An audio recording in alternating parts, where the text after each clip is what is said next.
Sunsets and ocean tumblers are some of my favorites, so why not combine the two, right? As always, I'll make sure to put everything I use today into the description box for you guys, just in case you would like to recreate this item. If you're new to my channel, don't forget to hit that subscribe button, and let's wake up, prep these tumblers, and slay all day. Let's do this. Working on a 40-ounce tumbler today. This is a sublimatable tumbler, but no worries. You just sand it down just like you would a normal stainless steel tumbler. It is stainless steel. It just has this glittery coating over top. You're going to give it a good sanding. You're going to wipe it down nice and clean, and then we're going to get started. I prefer doing the handles with the design, but if you don't like doing that, go ahead and remove your handle now before you get started. I'm going to go ahead and spray paint it. Now, I ran out of white, but ivory silk, anything light colored will really work. I'm just using an off-white for my white because I'm going to be using neon colors and I really want them to pop. So I need a white base coat for that. Now I'm going to come through and do black around the top and the bottom because that is where our sunset is going to fade into. It'll essentially be the beach sand and the sky. So just a little bit of that around each portion of the top and bottom. I like to try to let mine dry as long as possible, if not overnight, if possible. Now that that's dry, we're going to go ahead and move on to the glittering portion. So for the black, I really love to use a holographic black. That is my absolute favorite. Now I'm going to go ahead and pull out the colors I'm going to be using on the center, and I'm going to pause it for a second to talk about that. I found the best success when doing these ombres, especially if you are just beginning, is to make sure that your glitter all has the same finish. So all these right here have a semi-translucent look to it, which I found makes it blend a lot easier together. So if I wanted more of a metallic look, obviously I would choose all metallic glitters, so that way they all kind of blend and flow better together. Obviously you can get any finishes to go together. You can get a metallic to go with a semi-translucent, but just for me personally, if you really want that really nice flow to it, picking a finish that has the same finish, or a glitter that has all the same finish, really does work the best. But I think the biggest takeaway from this is getting to know your glitter is so important, because then you'll be like, these colors absolutely go together. I love the way that shifts when it hits a darker color, and you'll be able to choose things for each project that you do. So get to know your glitter, have fun, and that's the biggest takeaway from that. So I have a neon green, I have a neon yellow, orange, I have this pink that shifts to a purple. So sometimes these semi-translucents will shift different colors, which is pretty cool, because if you do that, then, it's essentially almost like adding another color whenever it blends in with the darker colors, And I also have a metallic black and a blue color. Now, because we are working on such a big tumbler and we are working with a 6-tone ombre, I'm going to be using the epoxy method to adhere my glitter down. And because we are working with fine glitter, I'm just going to do a very thin layer of the epoxy. You don't want too much or it'll cause slick spots. But I'm working with 5 milliliters of epoxy, and I'll probably use almost all of that for this 40 ounce. All right, now that that's done, we're going to go ahead and move on to the glittering. So I just, down here with my papers, I just use computer paper to catch my glitter, but some people use folders and whatnot. You just want to make sure that you have enough to be able to do this, because I have 7, because we're going to be doing the black twice. So you just want to make sure you have enough of whatever you use to catch your glitter down below before you get started. Starting off with the black first, I am going to focus draping my glitter right at where the bottom meets the side, and I'm just going to let that kind of naturally drape down. So the main thing I can tell you guys is when we first get started here is you don't want to just dump your glitter out, okay? You want to think of it like you're salting your food. So that's how much glitter you want coming out of your shaker as you go. So that way you don't accidentally dump too much onto your project as you go here. And also, because I'm working on such a big surface, I'm working probably about a 1 to 2 inch width of glitter as I go. But obviously, depending on the size of your project, you're going to need to adjust that, make it smaller, make it larger, whatever you need to do. So each color I do, as I get going here, I start into the previous color before it, and I just very lightly let it drape down into that color, and then I start to do more of a heavy hand, and then again I'll lighten it up as I get further out. So I like to keep my coloring about 1 inch, so I do it pretty concentrated for about 1 inch, but I want it feathered out at each end. So I'll start out feathered, go a little bit more concentrated, and then I'll end feathered with my coloring. Another thing I like to do is I like to try to choose colors that blend really well together. So yellow and green go really well together, orange and yellow go really well together. So that's how I try to keep my coloring as well. But that's how I get that really nice flow of that ombre mixed together. Obviously, again, you can choose any colors you want to go next to each other. It will work. It might not have as much of a flow to it, but it'll definitely still have a nice ombre effect to it. And then once I start to get to the handle, I just very carefully work my glitter onto the handle, keeping it into the coordinating space that it lines up with my ombre effect here. So I'm just going to very carefully sprinkle some of that yellow down onto the handle.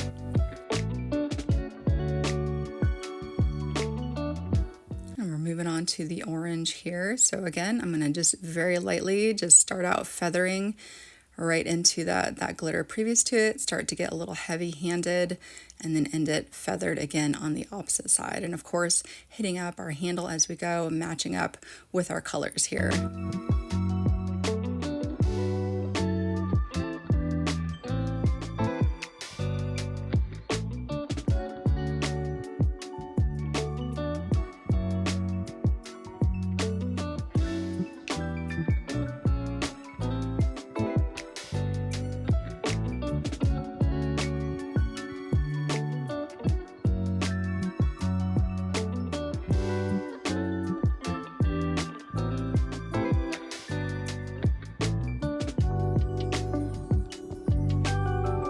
We have almost all the colors down here. We did the pink and the blue.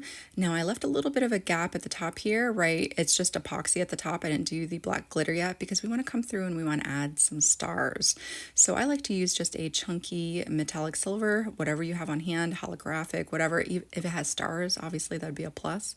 But you just want to add as much as you want down to the top here. Now, me personally, I like to add as much stars as I can to the top. That's my favorite part of this. I really like the way it looks. So I'm going to sprinkle that down. Now for the ending black here, now usually I would start into the color previous and let it drape down that way, but this time with the rim, I'm going to start at the rim and then I'm going to let it drape down into the blue that way. And I don't want too much of a drape here. Again, just very light-handedly, I'm just going to feather that into the color previous. All right, there we go. Look at that. So now we're going to come through one more time and we're just going to feather our colors in just one last time, giving us just a little bit more of a blend. So working in reverse, I'm going to take my blue and I'm just going to light-handedly tilt it back up into that black a little bit. And then I will tilt it forward and drape it down into that pink just a bit. And then I will repeat that process in reverse with all the rest of the colors.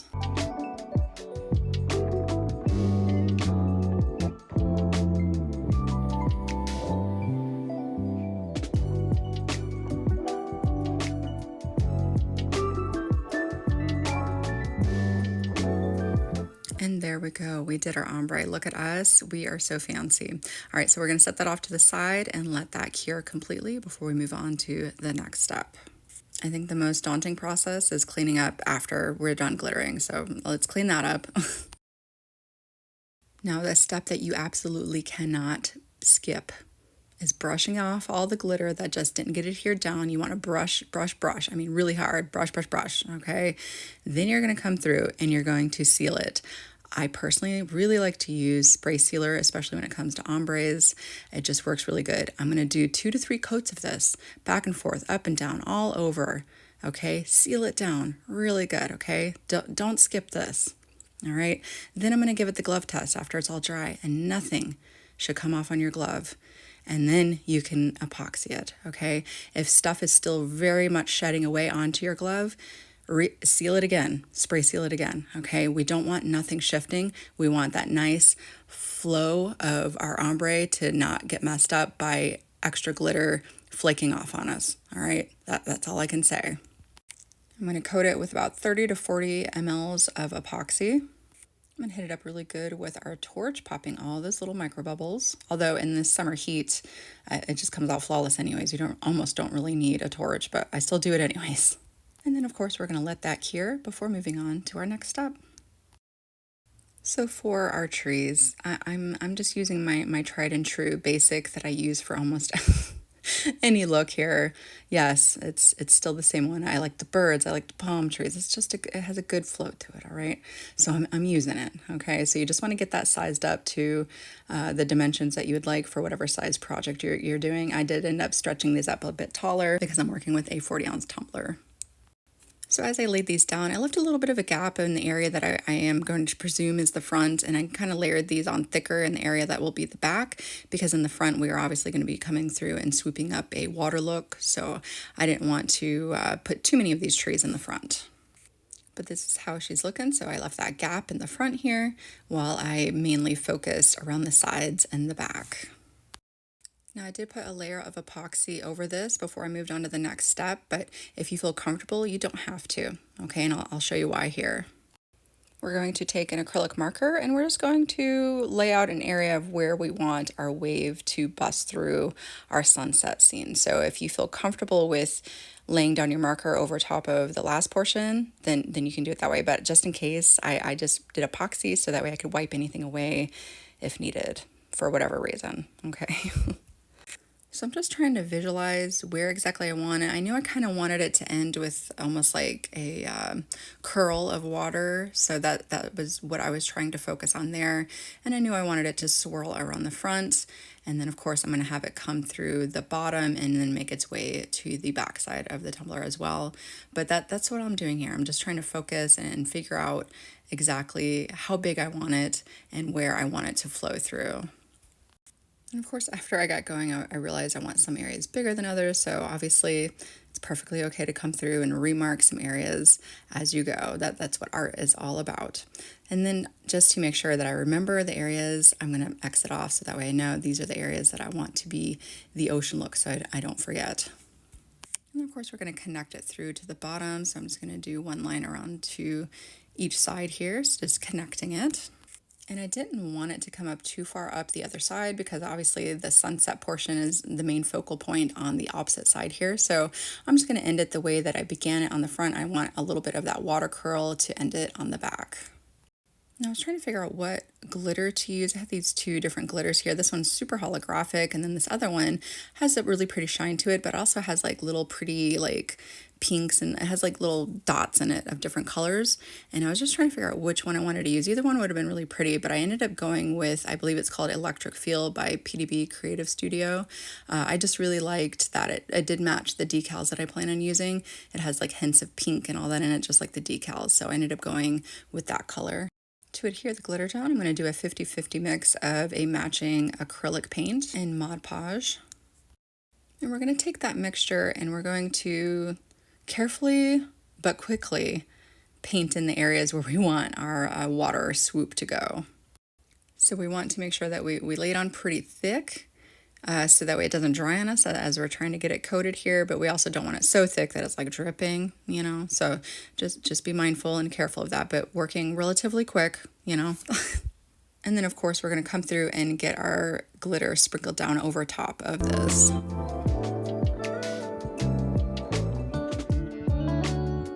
Now again, we let that dry, we swept it off really good, and then we're going to spray seal it. And then we are going to give it a coating of epoxy again, so that way we can put our UV DTFs over top of it. So with these decals, some of them I want them dipped in and out of the water. So I'm going to use some just painter's tape to mask off some areas where I want it to dip in and out. Because if you work with UV DTFs, you guys know that once this sticks down, it's stuck down. But it won't really stick to the painter's tape very well, so you can actually kind of peel it up and you can save it for another project if needed. But yeah, I just put that down just to protect the area I don't want the UV DTF to stick down to. So I'm just going to get this little guy placed down here, like the way he looks, just right off to the side. I'm going to get that burnish down really good, and then I will come through and cut away the area that I need. So I know you can't really see it on camera here, but I can see it where I need to cut it. So I'm just going to come through and cut just like I did with the painter's tape, swooping it along the edge there. And then I should just be able to peel that right back, just like that, and see how it doesn't stick to the tape. And then you can save that for something. I don't know what, it's such a small piece, but you could save it for something. I don't know. And then I'm just going to continue this process of layering on my little UV and just however you imagine it to be, just keeping in mind that we are going to come through and add like water look around the edges. So you don't want anything too up close to the edge. Like I didn't mind that the coral was here, you know, because it's just coral, but like any little main characters like the octopus and stuff, I wanted to make sure he was visible in the center. All right, we got all our little characters down into our water, and now we're going to add the rest of our water look to this. So we're going to be using some puffy paint to finish this off. I've just been really enjoying the puffy paint look, or you could use your aliens, however you guys want to do it. But I'm going to work right over top of our decals here because if I mess up, it will wash right off of these UV I'm not worried about the UV These things are sturdy, strong. Okay, so you work right over top of them, and if you mess up, just rinse it off. Okay, and then start again. That's all you got to do. So the first thing I'm going to do is make sure I tap down my puffy paint so that way it gets out any little air bubbles, and then we are just going to outline our wave. But I'm going to work with the front first, and then we'll move on to the back and the bottom. Okay, the outline is all done here, so now I'm just going to take a smaller brush, and we're just going to gently pull in just a little bit. You don't want to pull from the very back, you just want to pull from like the center of what we did and pull it inwards, and that's going to give us that wave look.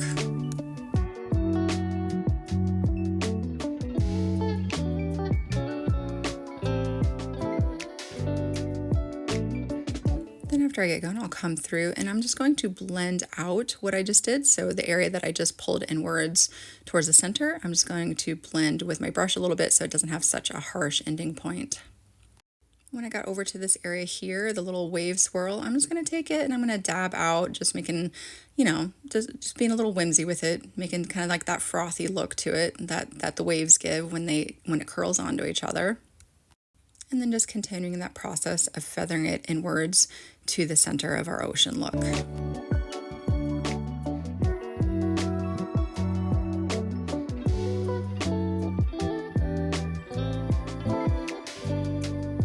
Once I do this side, I will come through and I'll do the back side as well, and then the bottom, just continuing it on this look so that way we have a nice, again, fluid look to it. And then you want to make sure that you let it sit overnight before you move on to epoxying. You don't want to touch this or mess with it until the following day, okay? Give it at least 24 hours before you epoxy it.